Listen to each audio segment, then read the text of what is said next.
And here's Robert to tell you all about it! Hey everyone, g'day, how are ya? How's it going? Oh, well, how's the day going? Good? Are we loving it?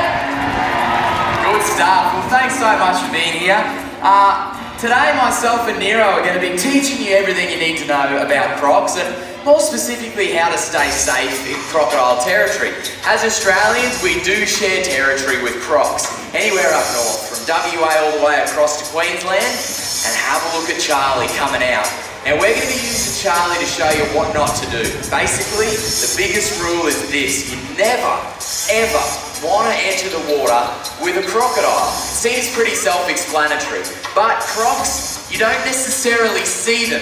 They are the ultimate in camouflage. And as I splash around and carry on, Charlie should be coming straight for me, but he's not. And the reason why is because he's a cryptic camouflage predator, and he can feel exactly where I am from the vibrations I send out, and he wants to get into the best possible position. Ooh, he's getting close, and now that he's getting all fired up, he's all yours, mate. Thanks, mate. So watch this, right? He's putting his legs forward, and he's going to dig him into the ground. He's going to get a big kink in his tail, and he's just getting poised, he's getting ready. Wait for the animal to come down. Up here, big boy. Up here. Hey, my finger.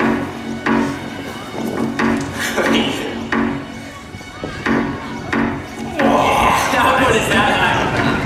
Absolute weapon. So, when he really means it, he'll strike out from the tip of his nose to the base of his tail, literally in the blink of an eye. No animal in the Australian bush is going to get out of the way of that strike. What do you reckon? We're going to jump back in the water again and fly up again? Yeah, jump back in there. What could go wrong? All right, come on, Charlie. Hey, boy. Good boy. Hey, Charlie. All right, now, Charlie's a very unpredictable croc. You never quite know exactly what he's going to do. Hey, big boy, how are you? Isn't he just so cute? I love him. Now, you got to remember that in this section here, if Charlie wants to put on a big enough hit, he can use his tail to bolt out of the water incredibly fast. Hey, big boy. Oh, you're being funny today. Being funny. Here you go, big boy. Here you go, Chucky. Here you go, Chucky.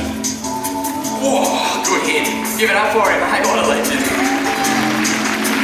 I love this bloke. He's a really cool crocodile. Now, crocodiles will use many different techniques to catch their prey. They're not just striking out onto the land to grab, things like roos, small cattle. They can also go for the vertical attack. This is Charlie's specialty. Keep your cameras rolling, and Nero's going to show you this amazing technique. Here we go. Right, now, so he's done some pretty good strikes at the water's edge, so we'll try and get a good tail walk out of him. So what he's going to do, he's going to set up underneath this ramp. He's going to pop up, he's going to have a sneaky look at what's overhanging the water. So at this size, out in the wild, he'll be taking things like possums, flying foxes, anything that's really overhanging the water. He locks on to that movement of the animal that's dangling down, and what he will do, he'll plant his back feet at the base of this pond, and he's going to angle his head upwards. So he's sort of locking onto that movement overhanging the water, and then he'll again build up all his power, just like he was doing for those couple of strikes next to the water's edge. He will wind up his tail, build up all that power in that big strong tail, and he waits until the animal is in the perfect position that he knows he can strike up and pluck it, and then he will launch up and grab it. And he can literally get his head up and over this top rail if he really means it. So he can get over half his body length straight up and out of the water. Now, it sometimes takes Charlie a little bit to properly lock onto the movement. He's really waiting for that animal to get in the best position, exactly how they would do in the wild. He doesn't want to get set up and strike up at an animal that's possibly going to be too far away or get away, because he knows that if he does that and he misses the animal, there's a big chance they'll never come back to that same area again. He could have been waiting there for a couple of weeks, maybe even a couple of months, learning those patterns and behaviours of those animals that are overhanging water, and he thinks, sweet, it's the best chance, I know exactly where they're roosting, what time of day they're coming down to have a roost, and then he comes over and he sets up just like this. So right now he's got his nose, his eyes and his ears above the water surface. So he can smell, he can see, he can hear. He's got all of his senses exposed without showing off that big bulky body. And now he's seen that movement, he's locking on, he's getting powered up, getting keen. Here we go.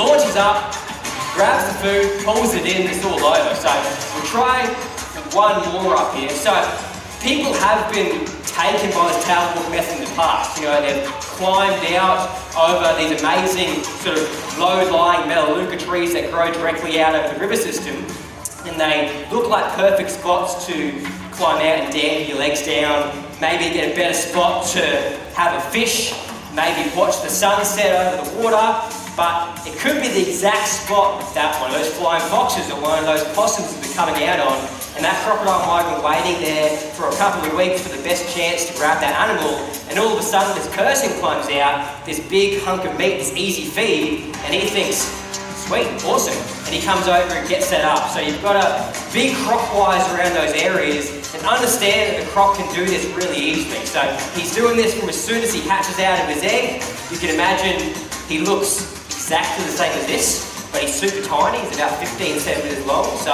super cute but super vulnerable. Everything wants to eat a baby crocodile, so he does these same little tail walks, big boy, out there in the reeds. Here he comes. Oh. You guys hear that popping sound? That's that jaw pressure. So keep that in mind, you're up in Northern Australia. Watch out for those tail walking crocs.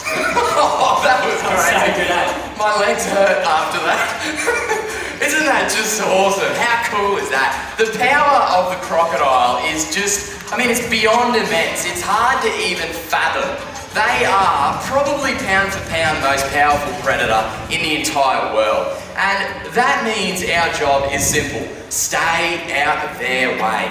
That's all you've got to do. They are incredible hunters. They're very accurate. I mean, you watch him here as he stalks. You see how keyed in he gets to movement. Hey, big boy, he gets really interested.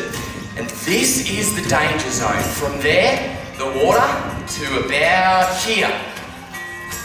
That 5 meter strike range, that is where you've got to really watch yourself. That's where you really don't want to end up when you're out in crocodile territory. So around any body of water, you know, if that's rivers, swamps, billabongs, if it's in croc territory, you want to stay 5 meters back from the water's edge.